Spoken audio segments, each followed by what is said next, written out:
Service Lab is a community of service design doers and the service design curious. We meet up every few months to share our learnings with each other. So today's topic and talks is going to be about adaptive cultures and organizations. And this is the agenda for today. We'll start with Tom in a second.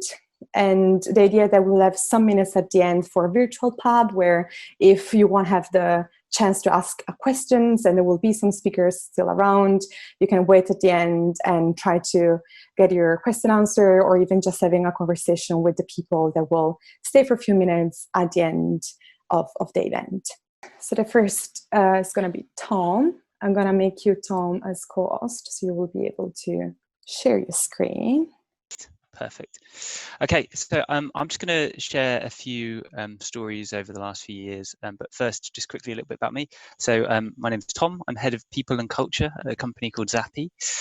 This is my daughter, April, who might charge into the room at any point. Someone once told me when you're giving a talk, you should be your authentic self, and there's not much more authentic than April being sick on my head, which is what's happening in that photo. Anyway, on the right-hand side is the company I work for, Zappi. So we're about 7 years old. We've built a market research platform. So we work with big companies to test new product ideas and ad campaigns. Like I said, we're about 7 years old. There's 200 of us spread across 9 different locations globally. And I've been with the company since the start. My background is actually product and then later agile coaching. About a year ago, I've moved into this head of people role. So I've helped lead the organization through several stages of scaling, right? So when we went from 2 people to 10, then from 10 to 30, 30 to 130, where we are now at 200 and kind of planning for the future. So I'm not a service designer, but I have done a lot of work in terms of culture and organizational design. And I'm going to share some of our stories with you guys today. And hopefully there's some kind of tangential learnings and things that you can take away from it. Over the last few years, we've done all kinds of experiments. So, we've tried quite radical things, like we had people set their own salaries, for example. We've made a bucket load of mistakes, like a huge amount of mistakes, more than I can count. And I'll just share a few of those stories with you today. But I guess the first thing I want to do is steal from the great Peter Drucker that phrase, culture eats strategy for breakfast, and make the case that for me, I believe that culture eats organizational design for breakfast. And what do I mean by that? I guess what I'm saying is that if you nurture your culture so that people can exercise their inherent power and they can do their best work, you really need to do less organizational design, because your organization will evolve, it'll adapt. You can have this kind of emergent organizational design. And that's really like the focus of what I want to talk about in the next 10 minutes or so. So what do I mean by emergent organizational design? For us at Zappi, it means a few things. So it means being very comfortable with continuous change, right? That being something that we recognize and accept as part of our day-to-day. It also means putting value on velocity. So moving fast to adapt to what our customers need, also what's happening in the market, what's going on in the organization. It means autonomy, not empowerment. And there's a great book by a lady called Patty McCord, who used to be Netflix head of people. And she essentially says that empowerment is a bullshit management term. And actually people are fundamentally powerful. And what happens is modern organizations are just set out to strip away that power, right? All the structures of modern organizations. So she talks about autonomy, not empowerment. And I really believe that, right? So give people the tools, the space, the context, and let them do their work on their terms, and really great things will happen. And the last thing, really importantly, is the free flow of people and information, right? So getting comfortable with people constantly moving around, not having static structures, and also getting comfortable with quite radical transparency in terms of the information that you share. And PwC did some research. They interviewed 250,000 business leaders, and they found that information sharing and decision rights are twice as important in an organization achieving its strategy than motivators and structure, right? So this is important. This is business.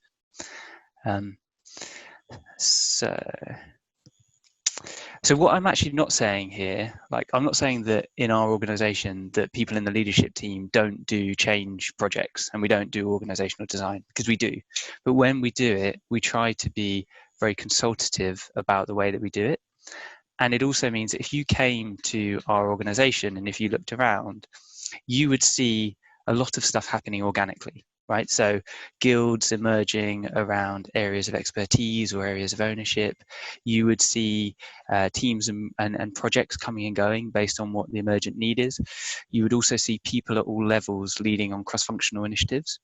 And for me, most importantly, you see people across the organization making important decisions about how they organize. So I want to now just kind of give you guys a little bit more of a flavor of what that actually means in practice.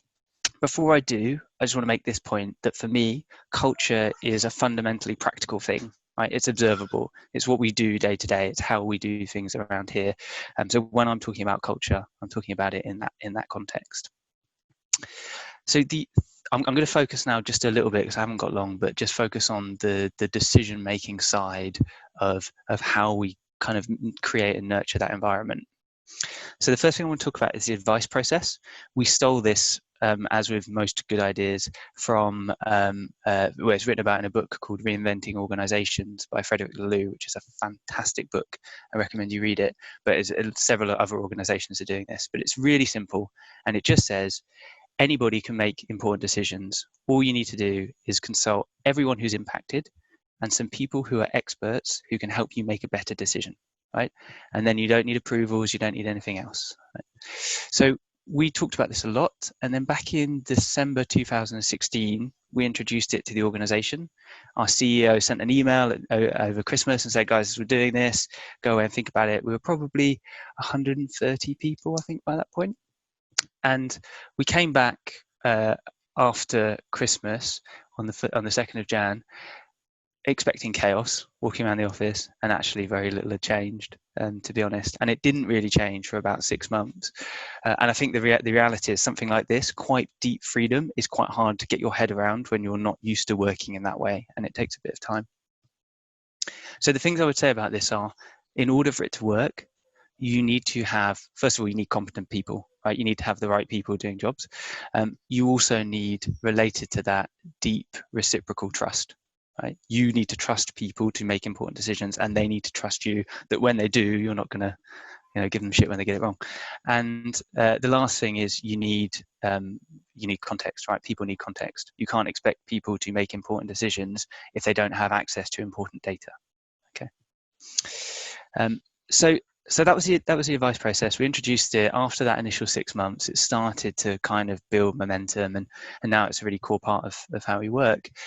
One of the side effects we noticed in the months after that was, and I think it was partly because of a lack of directive leadership, but also because everyone's mates. We've got really strong social bonds in our teams, that we started noticing lots of people always trying to agree.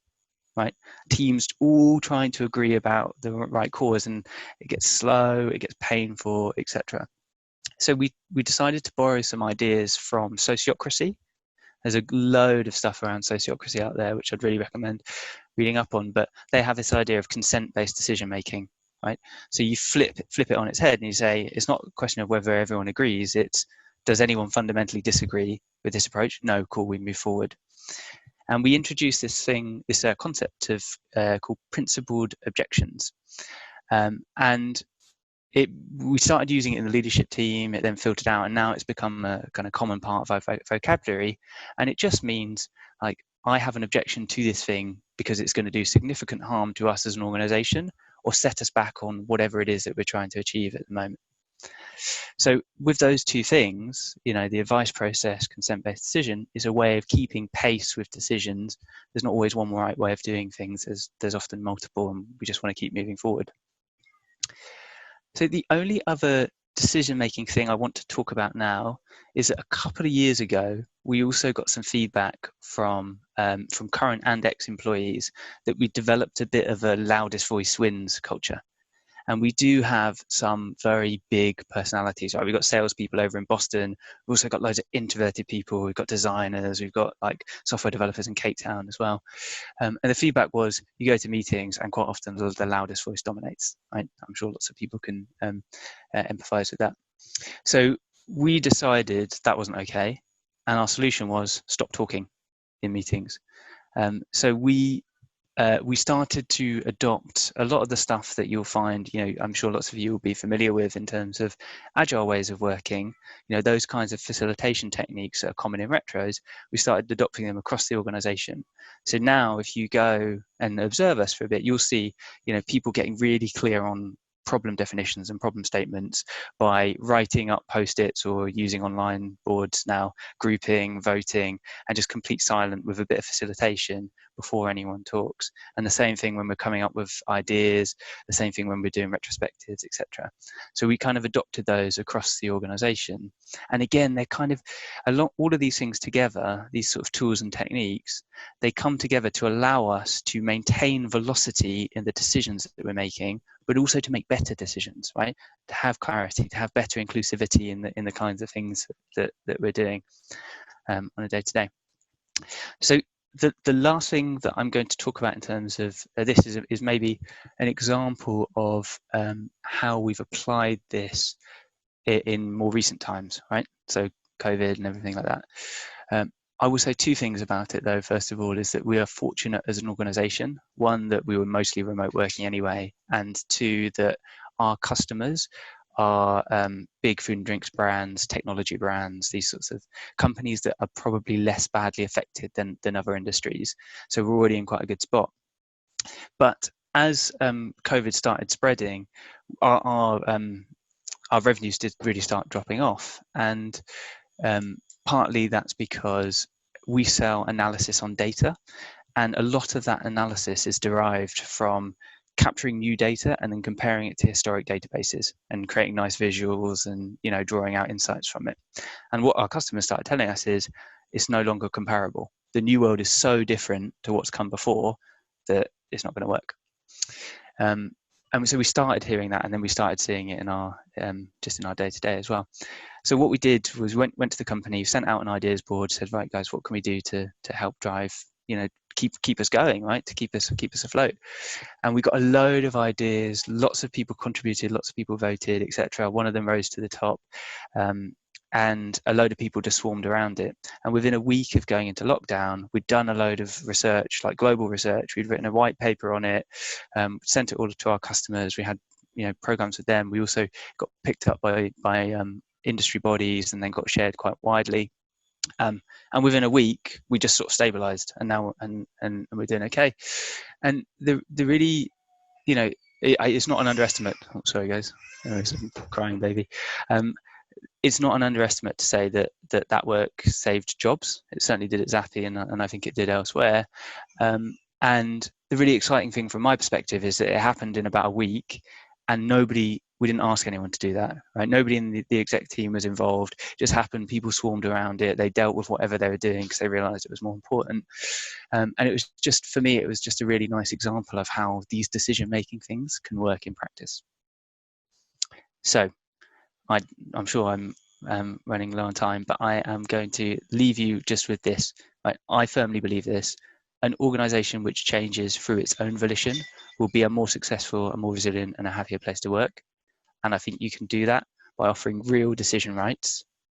And I don't know how this translates in terms of service design and the services that you're designing for people, but to me, that's the most fundamental thing that we've done. It's also about radical transparency and having real trust that people can be responsible enough to handle that. And it's also about, I didn't talk about this, but having a really strong vision, because without that, you're kind of making decisions, but without the sort of, coordinated direction of where you're going. So that's all of the stuff that we're doing. That's all I have to say. It was a lot for 10 minutes, so I apologise. Even though it was like 10 minutes, it didn't feel like that. It's like time just goes by. So yeah. Yeah, cool. So in terms of questions, I've got 3 so far. One from Gilmar. Do you have a link to the PwC report? I can find it. Yeah. I'll share something afterwards. Yeah. Okay. Brilliant. Yeah, it's called like organization DNA profiler. You have to pay for the report.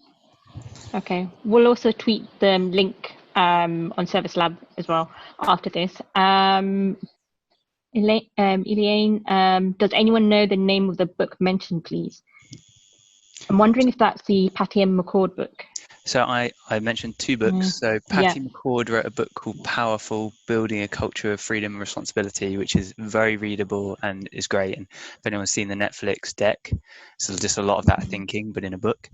And the other one I would really recommend, which just like blew my mind and changed my approach to organizations, is Reinventing Organizations. And there's one that's quite dense, but there's also he made a like cartoon version, and without wanting to sound condescending, I've read both and I would just read the cartoon version if I had another choice, because it's got all of the ideas and it's just really readable. Okay, thanks for that. And then we've got another question from Daniel. Can we hear more about what happened when you tried letting people set their own salary? Good question. Yeah, it was a nightmare. No, it was good. It was good. We don't do it. We've kind of evolved it now. If you're going to do it, it's hard to do. We also did it when we were about like 100 and something people, which I think is quite. If you started doing it, I think it's a lot easier. And we also didn't have transparent salaries, so not everyone knows what everyone else is paid, which I think again would kind of make it a bit easier. But what we did was we shared like everything about how the company was doing in terms of our cash line and all that kind of stuff. We created a sort of skills framework and we asked people to benchmark themselves. And then we did like 360s, so all of your peers benchmarked you and all of those sorts of things. But yeah, it took, like we've kind of done a few rounds of it, and now we've come to something. Actually, do you know what the feedback from a lot of people was? It was too stressful. It was just like, I don't want that responsibility. I just want you to tell me. So that's why we've kept elements of it, but we've moved more towards like we will help with that decision. Okay. Just one more question before we move on to the next talk. It's from Shivika. She just, they mentioned, can you tell us more about the advice process mentioned when talking after the consent-based decision-making? Yeah. So the advice process, and people often ask this, like, can it work at scale? Well, yes, because it came from a company called AES, who employ about 10,000 people globally, and they run power plants and things. But yeah, I mean, it's predicated on the fact that there's no one right way of doing things, right? And actually, if you really trust people, and if people have enough information, then why do you have to withhold decisions amongst a small group of leaders, right? Like you might disagree with the CEO. As long as you listen to his or her opinion, then you can take your decision even if they disagree. And actually that's the best thing for innovation and for creating a kind of entrepreneurial environment. I could talk for hours about it. So if you want to get me at the pub a bit afterwards, I'll chat to you. Great, thank you, Tom. So next we have Sean and Áine. Apologies if I didn't pronounce the name correctly. I hope so. I will just make you calls in a second so you can share the screen. All right. Well, I guess while that's coming through, just to say good evening, everyone. I'm Sean, and I'm co-piloting with Áine tonight, and we work at Red Badger. This is a digital consultancy where we design and we build digital products in tandem with our clients. And so I guess tonight we wanted to share just a little bit of the story of where we've been, because like many of you, like we were all together just a few short months ago. Most of us, we work in cross-functional delivery teams. That's, with designers. Back up a sec, Áine. Just on designers, technologists, data insights, and so on. And, we tend to co-locate our teams with our clients on their sites. So, we used to have regular company meetings and offsites to work together. We had a company day in February where we talked about like our strategy for the year, all of our hopes and dreams. We had our nice quirky office in Shoreditch, had lots of whiteboards and, strong coffee and sticky notes and all that. That was our old normal. And then we got the early warning signs that, this COVID-19 thing was gonna disrupt the organization. So for us, our experience was really like, we were all getting drip fed a lot of information from a bunch of conflicting sources, and leadership really managed to be the filter for that information. So like Dave Wynn is one of our founders, and he took it on himself to spin up the what he called the coronavirus working group. They were really monitoring the situation and empowering our senior leadership team to look after our people in a consistent and considered way. So there's a lot of comms that went out. Like really the name of the game was comms and more comms and more comms and more documents, and just making sure that we could steady the business. But the first thing we really did on the left here is just to prioritize everyone's immediate safety. We wanted to make our new normal as possible, but maintaining client confidence in our ability to run our projects at pace. And so Áine will tell you in a minute about like how this played out at a team level. But obviously, like any dynamic situation, like our organization's ability to respond was really more important than our ability to plan. So we had to adjust our approach as the facts changed, and we'd reissue those comms. And I think we did our best to explain our thinking clearly, because we always had to consider the cost of delay while we were adapting to all the changes that were coming through. So next slide. As for us as consultants, this was an interesting shift for us to go through, because we were also watching our clients go through the shift, embracing for that change within their own organizations. So this really kind of followed these different phases while we were watching people adapt. Like for us in particular, like it started with a bit of frustration, where we used to like focus on co-located teams, and that was no longer a reality for us. So we initially took what was working in our pre-COVID workflows, and we tried to digitize them as best we could in people's home offices, along with the realities of like laggy internet and childcare and all that. But ultimately, we did have to rethink our workflows across the company and start to digitalize them, and setting new ground rules at every level, before we could then kind of move on to where I hope we are now, trying to climb up the ladder of autonomy. This is a little snippet from Matt, the CEO of Automatic. And we just, we're now hunting for inspiration for how we can bring those changes to make our organization better. But this climb up the ladder is really being led from the ground up. So Áine can tell you a little bit about what the experience was like from the cross-functional team's perspective. Thank you, Sean. Yes, I just wanted to talk about how we've kind of measured and tried to minimise the overall impact. And to do that, I've adopted this double diamond framework, which I'm sure a lot of you are very familiar with. But I thought it was pretty fitting just to outline our very non-linear journey over the last 8 weeks, and the divergent and convergent approach that we've had to take to manage the impact. So taking a look at people first, and looking at this empathy phase I've created, we started our journey just like most, just really trying to figure out what this really means for our work and our life. And work-life balance was completely turned on its head, and it shifted from trying to find a balance to just trying to find a way. And through this and learning that, we were able to prioritize based on this qualitative research around what people really needed the most. And following a deeper understanding of those core needs and problem areas, we were able to focus on minimising the overall impact. So experimenting with new ideas to solve these problems, and adapting and improving these with the highest impact. And an example here is that Red Badger created a company playbook just around working from home and mental well-being, just so people are, could really understand what it means for them at an individual level. And then looking through the product, and what that really means is actually looking at the team. So the environment, their availability, their mentality has all changed. And as you see here, Zoom to the rescue. And here it's where we were able to pull more quantitative view on what those key learnings were, and really help prioritize what that meant for the team and the client and the product, and capture those initial learnings to help realign expectations. And just about here, we all emerged as these little zombies, as I call them. And this is where we realized that replacing every meeting with a Zoom link just wasn't really effective or productive. And it really spurred on realignment into our communication approach. And then bringing us into this experimentation phase, and what we really started to establish here was the power of prep. So we all facilitate quite often with the client.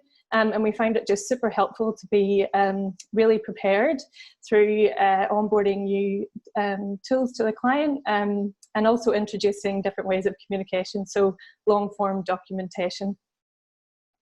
Which then this really allowed us to adapt our ways of working and generate better productivity and team flow throughout. But what's really important here is that it's allowed us to evolve and set ourselves up for this ever-changing environment that we're in.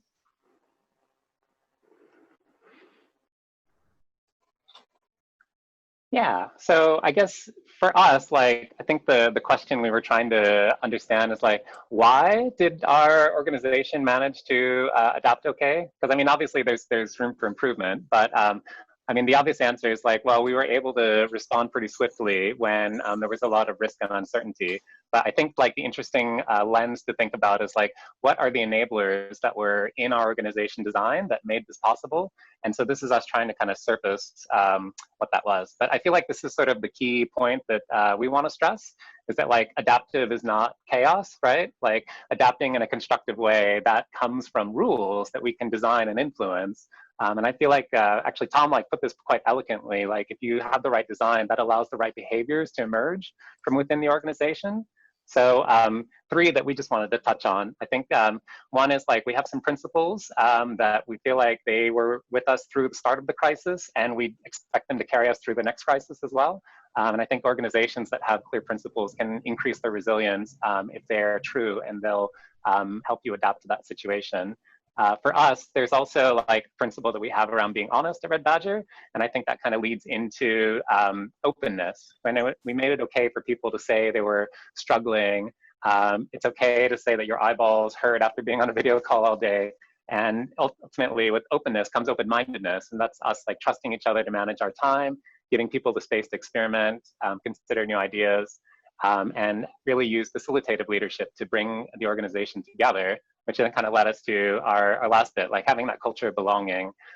We really looked after each other through this, wanted to leave no Badger behind, whether that was in comms or making sure everyone felt like they had their questions heard. You probably noticed that like a lot of these things are relevant, even pre-lockdown, which I think is kind of the point, that organizations, when they really know the value of investing in their own social capital, that really like pays its dividends in the long run. So like from this foundation, I think maybe the last bit to touch on is like, how might you test whether these things are true in your own organization? So here's Áine to round it off with that view. Yeah, so what we find is there's certainly some new positive trends that emerged, and I know I said previously about the key to preparation, but also that's what we find was important, that it's okay to steer away from an agenda. So similar to what Sean just mentioned about a culture of belonging, just having those like 10 minutes at the start of a meeting just to catch up, be humans, find out what's going on, as you would in the office. Another positive trend that we have experienced is the opportunity to challenge convention. So at Red Badger, obviously, we're co-located and we're advocates of visualization of work. And through the current circumstance, we haven't been able to do that. So we've had to find new ways to do that. And I guess a positive thing that's come out of it is that we're using much less post-it notes. So it's like we're almost saving the world one post-it note at a time, one less post-it note at a time. And then the final one is more explicit and open gratitude. So it's certainly a trend that we've seen, that I guess now that we don't have that human interaction, people are online. So we use a tool, Hey Taco, but also just little acts of kindness that have been reported on Slack as well. And that's it. Great. Thank you, Sean and Áine. We have a couple of questions. Love Scribble, by the way, really good fun with Scribble. We have 3 questions. Okay, one is from Sophie, and she's asking, how did you address the Zoom fatigue and the rise of the zombies? Yeah, certainly, like it was identified quite quickly. I think like after the first week, everyone was really surprised at how fatigued we all were, and it actually was just reevaluating our communication style and actually just looking over what meetings we had and what we were trying to replace. And what we found quite effective is long form documentation, and although it seems time consuming, it actually really fits in with the needs of the ever-changing needs of the team. So especially for parents that have different hours, people starting earlier, leaving earlier, breaks in between the day, long form documentation has been really, really effective for that. And yeah, just trying to reduce meetings as much as possible, and just allowing that 10 minutes at the start or just 10 minutes at the end before another meeting, just to allow people to catch a breath, get a drink, stand up, walk around, stretch their legs. Great. Couple of questions. One is, there's such scope for design. Oh, sorry, they're all moving.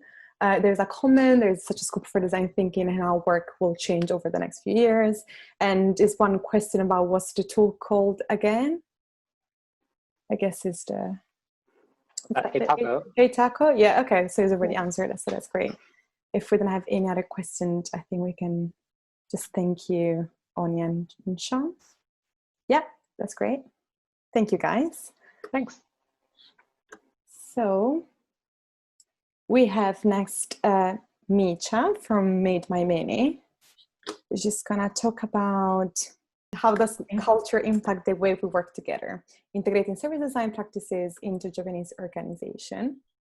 Hi, so my name is Micha. I'm a service and product designer, and I work at a company called Made by Many.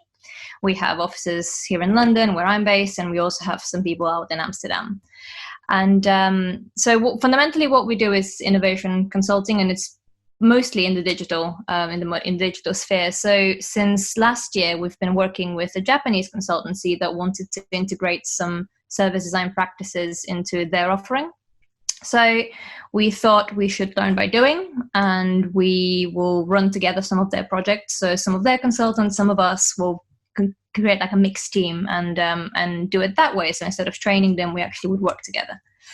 So before I actually begin, I have to give you a big caveat that obviously we've worked with only a few of their clients, and this is just one experience, and it's our experience. This is not generalizing anything about Japan, but it's what we found in particular interesting. And also it's really, really synthesized to just 3 main cultures that we thought were interesting, because I can talk about this for a really long time. Also, this is hopefully going to be a slightly different talk, because I'm aiming for it to be 100% COVID-free. So hopefully we'll have a slightly different talk. Now, yeah, get ready for that. So jumping into the 3 main cultures, from a perspective of a Western service designer, there was the culture of harmony, the culture of taking pause, and the culture of hierarchy that really created some tensions and challenged that process along the way. So the first one, the one of harmony, really is all about avoiding disagreement in every possible way. So there's a lot of effort and a lot of time that gets put into avoiding any kind of conflict in a work environment. It's seen as a really negative thing to have any clashes in a work environment or any disagreement, and the bar for that is very, very low. They're quite sensitive to any kind of conflict. So with that in mind, any meeting that you have, you can't expect to have the stakeholders in that meeting actually make any decisions or express any new points in those meetings. The way that you hold them is more like a ceremony. Everyone that's already agreed to do something just says yes in front of everyone else. And agreement happens in smaller pre-meetings with individuals, many of them. So before you have a big meeting, you have to have 10 smaller ones. And then afterwards, you have to have a couple of post meetings to agree further things with the same people. So the timeline that you're working with stretches hugely. And that meant, for us at least, that planning became super challenging.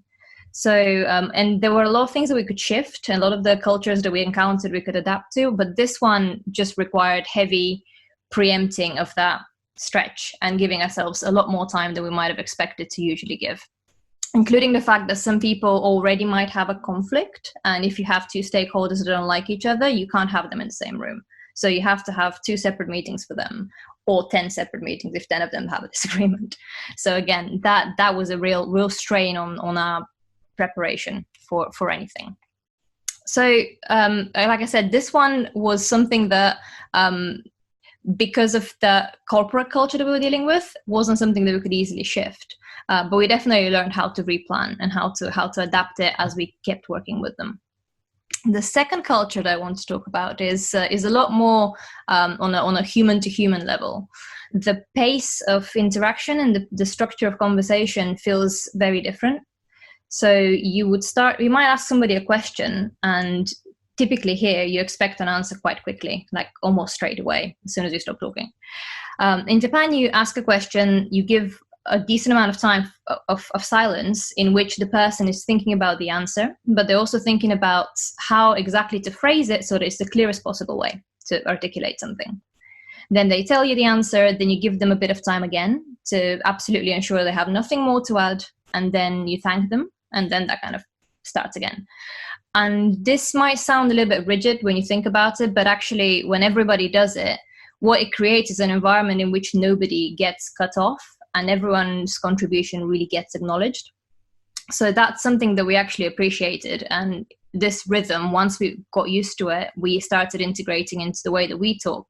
Because normally in those pause moments, where I've put the clocks in the picture, is where someone, especially one of us, might have gone in with either clarification of the question or like asking new questions and actually quite rudely interrupting them. So in order to, once we learned that this was like a certain rhythm, we adopted it ourselves, and we kind of keep it up now in the way that we talk and take a bit more pace and patience with how we speak. And that really helps with Zoom calls, because people tend to talk over each other so much when they're not in the same room.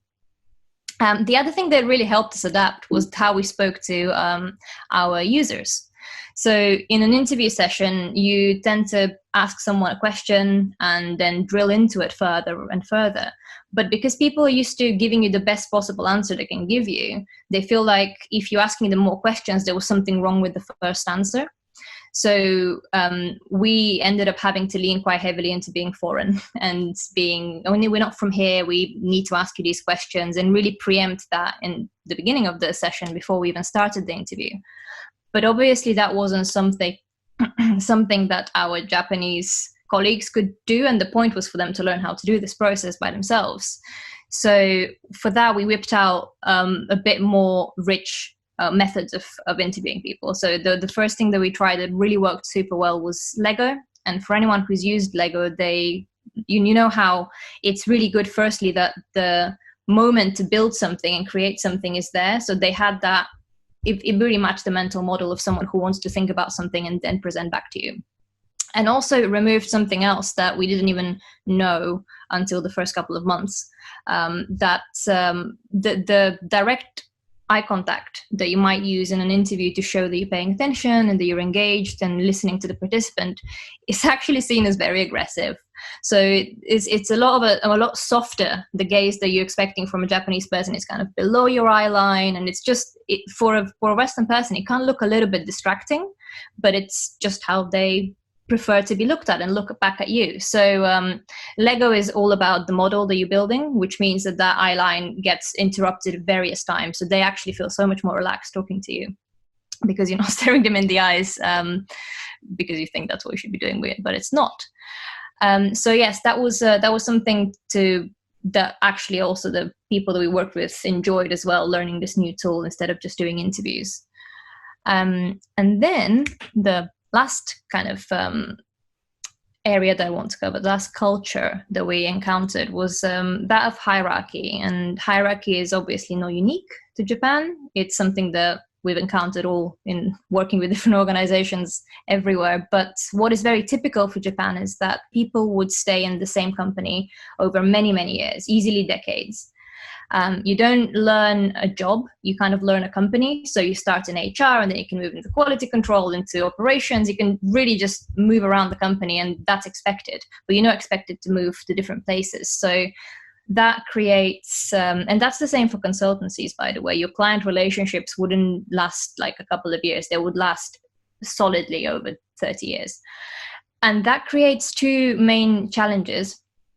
The first one is that when you can't move away from a big decision that you want to make, you become very cautious. So there was a lot of tendency to be really risk averse because you can't walk away from any bad decisions that you've made.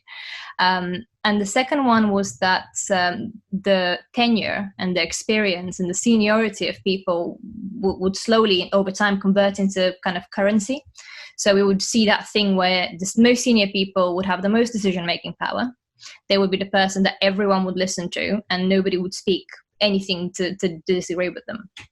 So, and actually you always know who the most senior person in the room is, because in a meeting, in a kind of formal meeting, everyone sits from the most junior to the most senior. The closest to the door is the most junior and onwards. So you're always aware who's who. And that means the junior people wouldn't necessarily have the confidence or the desire to express their thoughts, mostly, especially actually if they're different to their seniors. And that creates this kind of culture of challenging ideas only working top down.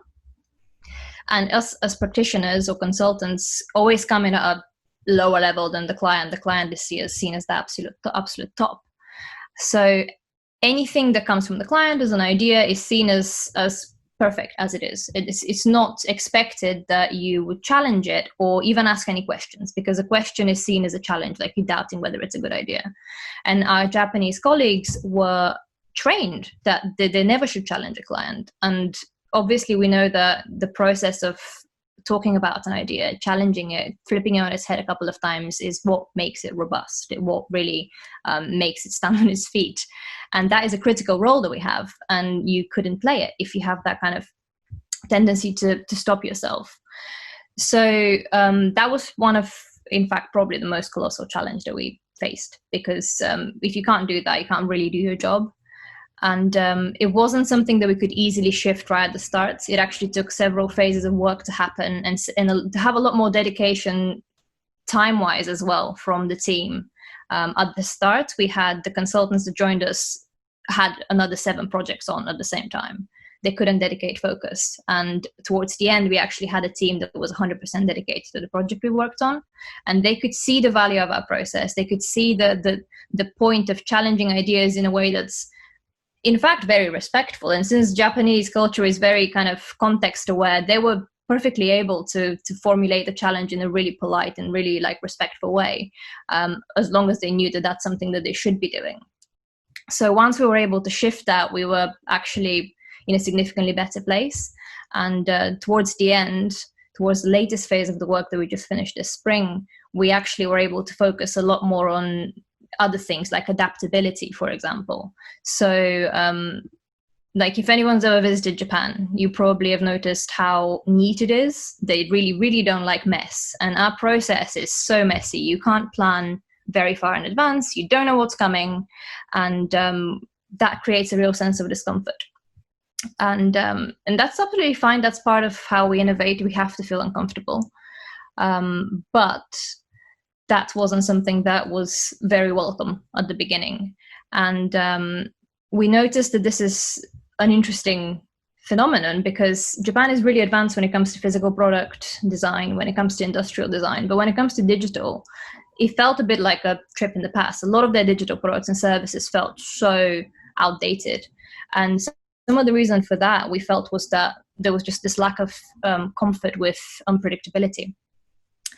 And that's something that towards the latest phases we were able to prove the value of, to just like plan sprint by sprint, not have this inflexible 3-month plan that we can't change for the life of anyone. So, of course, a lot of this isn't purely Japanese. We've seen these kind of behaviors with some of our bigger corporate clients here as well. There's many conservative, hierarchical and siloed organizations here too. But what this process has taught us, because it was a bit of a culture shock at the beginning, was that accounting for culture early really pays off. And now when we start a project, we really start to question, how might we actually take that culture in mind when we plan and when we prepare? What do we need to allow time for? What do we need to allow patience for? And how do we actually approach this? What should we look out for? And that's the kind of stuff that we ask ourselves before we even start a project these days. And I suppose this has been more than 10 minutes. I've really not paid attention to the time, but open to questions now. Thanks, Micha. We really appreciate you giving up your time to talk to us through that. We're just gonna, unfortunately, if we had more time, we'd love to ask all the questions. We've got quite a lot coming through, so I'm just going to choose one. I hope people don't mind. So one from Sandra. Can you tell us a bit more about the role of language within the project? Which language did you use for collaborating, English or Japanese? Yes, that was one of the biggest things that we learned how to do from the earlier phases. So towards the end, we really knew what we were doing. We had an amazing translator. That's the first thing. So for some more senior business one-on-one interactions with someone who's very, very senior, you wouldn't expect them to speak English with you, and you would use an interpreter, and that actually helped even interpret just like context. Like, she would be helpful in telling us even how to sit in the room, because we wouldn't be able to read seniority of people right at the start of the project. And even though we moved away from that rigid sitting thing towards the end, at the beginning it was helpful to have it. But the immediate day-to-day interactions that we had were with the people who were dedicated to our project, who were partially selected for the fact that they spoke really good English, and they were able to communicate with us without necessarily having to have the interpreter there. The interpreter was there for all the important meetings, for all the stakeholder interviews, for all the user interviews. But for collaboration, we were lucky enough to have people who spoke very good English, and also on our team we had someone who was fluent in Japanese. So that helped hugely. Great. Thank you. Thank you, Micha. Over to Matthew, last but not least, is going to talk about how can we design for human connection and why should we do it. Matthew from Deepr should be host, so you should be able to share your screen. Hello. Deepr is a design studio focused mainly on relational design. So we develop and improve services, systems and cultures based upon turning up the dial on human connection. And the project that we're working on at the moment is for a client called Catalyst, which is a large digital network that supports charities in the UK to develop digitally informed services. I wanted to invite you, and it is an invitation, there's no need to take part if you don't want to, but if you feel comfortable turning your camera on, then please do. And what I'm going to lead you on is just a minute of synchronous breathing. So I'm going to start this little clip, and I'm going to start a timer. And I wondered if we might breathe in as the shape gets bigger and breathe out as it gets smaller. And as we do that, we can just be aware of the other people on the call with us, just for a minute, starting now.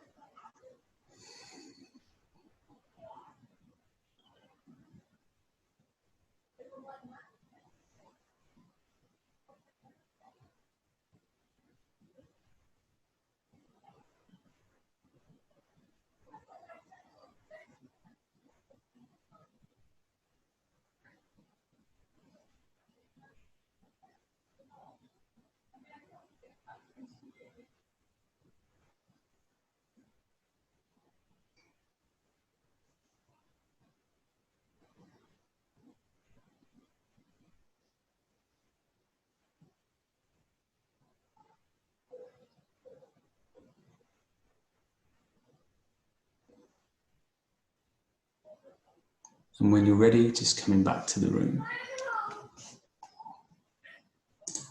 Thank you for taking part in that. Your parasympathetic nervous system is probably engaged at this point. If you feel feelings of belonging and well-being, don't be surprised or alarmed. That can happen. Actually, what we took part in was both a breathing exercise that can do those things, but also one that, because it's synchronous, it lends itself to us being more trusting of other people who we're with and developing those feelings of belonging and well-being. Over 9 million adults at the moment, actually before COVID-19, are either often or always lonely. And that is now tantamount to the threat to public health of obesity and smoking. That's how impactful it is. And yet we know, not just from the work of Susan Pinker, but including her work, that the small, regular interactions that we have with what we call like our weak tie relations are the biggest indicator of whether we're going to live a long life, as well as an indicator of good mental health and physical health. And this was done her particular study was done a longitudinal study over 10 years with a community of centenarians in Sardinia. So if you want to live a long time, you know where to move to.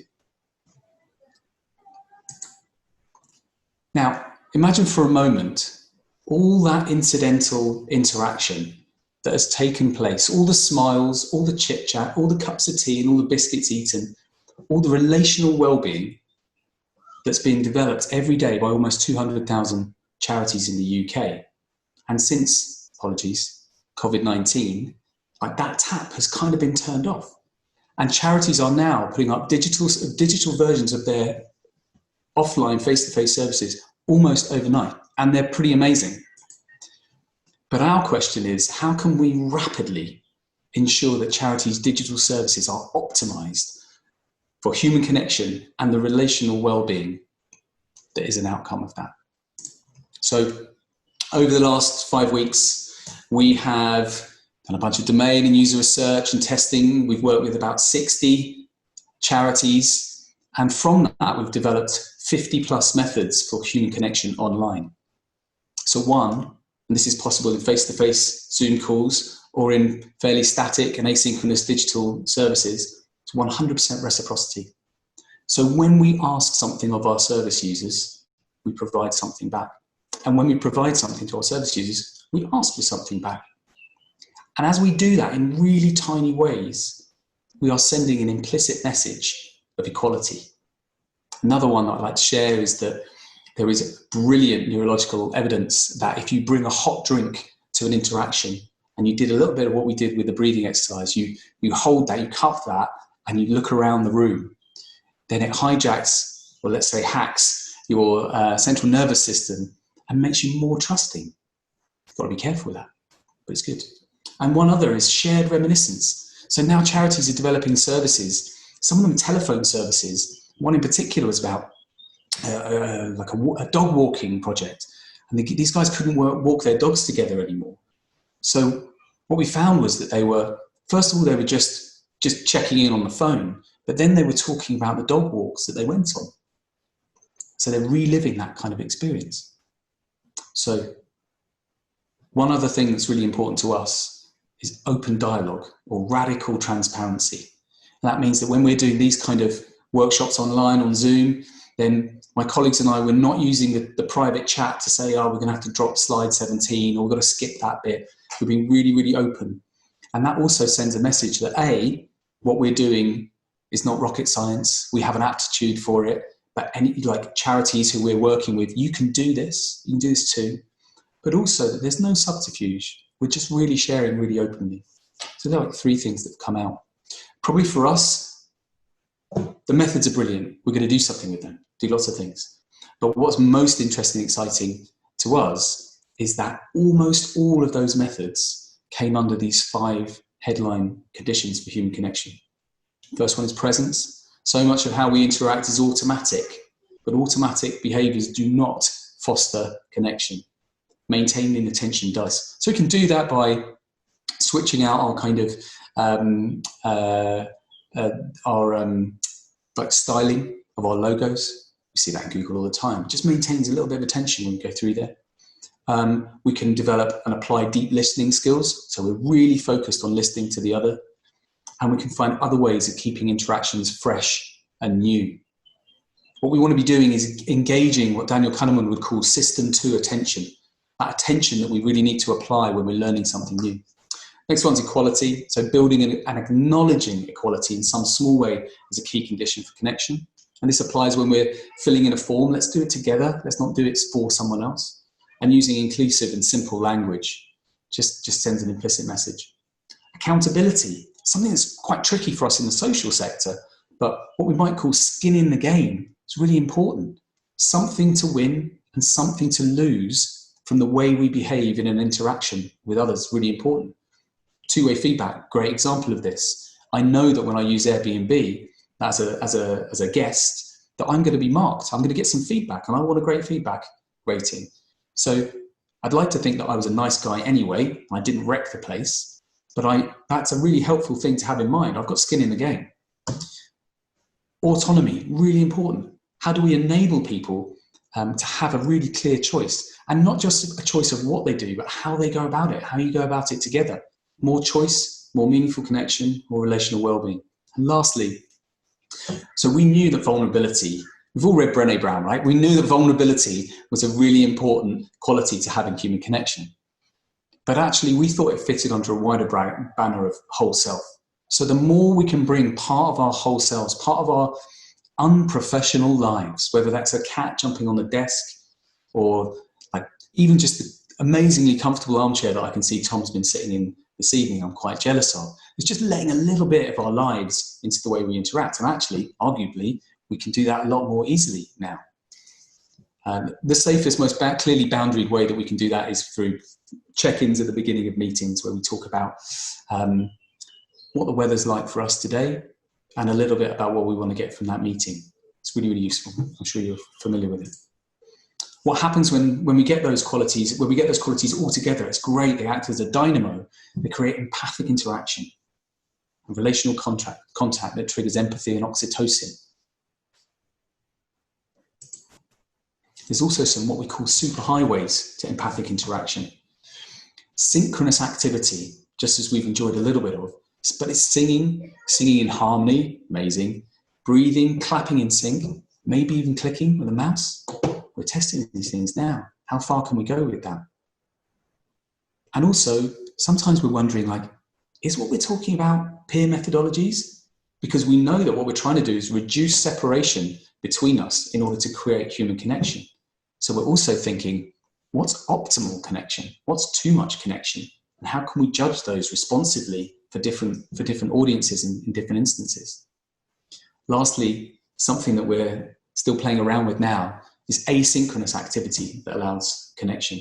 Yes, we know that certainly for charities, putting up voice notes alongside the content that's now on their new websites, brilliant. If those voice messages can be recorded by the people who used to deliver the services, even better. And low fidelity, absolutely fine. Possibly better, still have to test that. There's a few others there, but I probably don't have too much time to go into those. You can have a look later. I think you're going to get a deck. So what we did a couple of Fridays ago, we got a bit frustrated because we've got all this stuff. We just want to push something else. We've got to ship something. So what we shipped was this, which is really unpolished in the most serious sense, with the typos still in the post-its. Accountability still has a Y that's trying to run away from it. But what we wanted to do is just push something out and find out how people would use it. Again, I think you're getting the deck, so I'm really happy to put the full version in. Maybe I'll put it in the chat after this. But what we wanted to do was just find out how people would use it, what they'd say was rubbish, what didn't work, what could work, what they needed it to do. What we found out was a few things. Firstly, that some wanted to use it as a bit of a diagnostic. So they wanted to look immediately at their services and see how they would use that. Maybe not surprising, but interesting. And another was they wanted more of these yellow post-its and they wanted to interact. They wanted to put more of their ideas in there. And that, of course, is like music to our ears because we want that to be populated and for it to grow and for us to learn more and refine our learning even more. So my ask this evening, I'm not sure if other people have got to ask, but like, I feel like I've shared something and now I'm going to ask for something in the spirit of reciprocity. It's like, where can we find more amazing examples of human connection in digital? If you know some, please pop them in the chat or email me or tweet me. And what doesn't stack up for you? What assumptions have we still got that we're carrying, that we're blind to? If you can pick up on any, if any have occurred to you, please give us a heads up. And how could this be applied to your work? Just some thoughts. I think that's it for me. Thanks. Thank you, Matthew. That was great. It was really calming as well, and insightful. Do we have any question for Matthew, or anyone wants to answer any of the ask on the spot or on the chat, whatever you feel like? That's great. So we have a question about, is there any plan for a database or of case studies on empathetic service design in charity sector? A database? I'm not sure. I mean, I guess the output, we finished this piece of work by the end of June, and we want to like design patterns are being mooted. I'm a little bit nervous about design patterns, partly because so much of the research we've done is analogous and doesn't already exist in the sector, and also partly because I'm not sure that service patterns are the right output for our users, and they will be charities, certainly designers as well, but I'm not sure that it's the kind of immediate kind of response that they need. And also I'm not sure that something like design patterns would fulfill the criterion that we're really working to, which is to enable people to engage their own cognitive faculties in kind of doing this. So it's not going to be a kind of copy and paste solution. But database is like a really interesting thought. Maybe we should start one, huh? So there's also she's also specified that database in the lightest of sense perhaps a collection.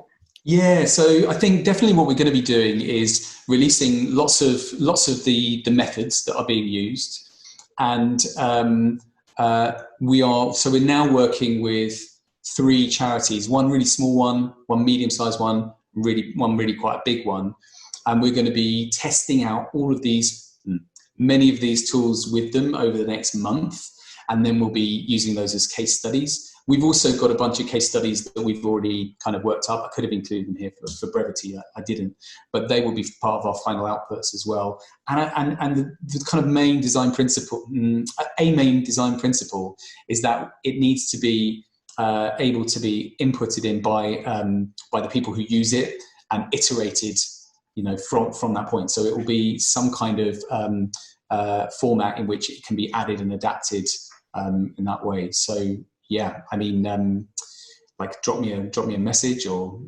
say hello somehow, and definitely keep you posted. Great. We have one last question from Tom. From your research, what really stands out as a memorable experience of building connection online? Memorable experience of connecting. So I feel like this is not an answer, but I'm going to give it. But something that I'm experiencing is that when we're engaging online like this, we need more time for the rituals of connection, but we need our meetings to be shorter. And that is a challenge. And I'd love some silver bullet for that, but I don't know the answer. But I do know a process that we might go through to find out. Great. That's great. Thank you. I also love all this interaction in the chat. So also lots of thanks to all the speakers that spoke before. So unfortunately, we've run out of time. I guess we as you were explaining about rocket science, you always think we will just squeeze everything in time. We'll have some time for virtual pub and some more questions, and then 7:30 already arrive, and here we are. I would say thank you to all the speakers, to Tom, Sean and Áine, Micha and Matthew, for all your interesting different points on the topic. That was great that they were also diverse. And thank you to all the people that attend, that participate on the chat, that just attend and listen and sit in. It was great also to see exchange of links and ideas and thanks and kindness as well. So I would say that's it from my side. Afsa, do you want to add anything else? No, I just want to say thank you to everyone. There's lots of comments saying that it's been quite insightful, and there's one in particular. Yeah, this is my favorite online connection experience. I will +1 on that. Honestly, it's been a great Zoom call. One of my favorites so far. So yeah, thank you to everyone.